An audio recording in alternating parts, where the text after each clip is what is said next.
मला अजूनही आठवतंय की 1981 साली शिवसेनेचं पहिलं अधिवेशन मुंबईला झालं होतं आणि त्या शिवसेनेच्या पहिल्या अधिवेशनाला प्रमुख पाहुणे म्हणून श्रीपाद अमृत डांगे आले होते, कम्युनिस्ट पक्षाचे. खरं तर शिवसेना आणि कम्युनिस्टांमध्ये कधी मधून विस्तवी जात नसे,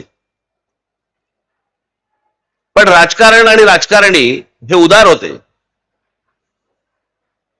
मोठ्या मनाचे होते. मोठं मन आता संकुचित व्हायला लागले सगळ्यांचं.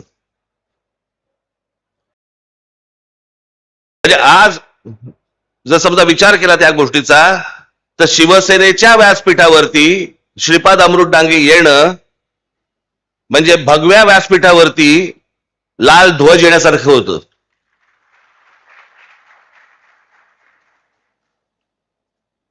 आणि आज लाल ध्वजाच्या व्यासपीठावरती दोन भगवे ध्वज हे त्या व्यासपीठावरती आलेले आहेत.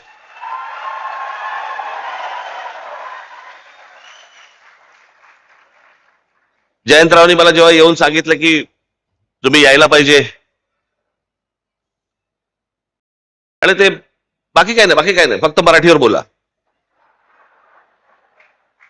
त्याच्यामुळे आता बाकी मला खरं तर शेका पक्षावरती खूप बोलायचं होतं, पण जयंतराव बोले नका बोलू म्हणून त्याच्या मला काय बोलता नाही येणार होतं. इथे मगाशी कोणीतरी उल्लेख केला की मी शेतकरी कामगार पक्षाच्या व्यासपीठावरती मी पहिल्यांदा येतोय.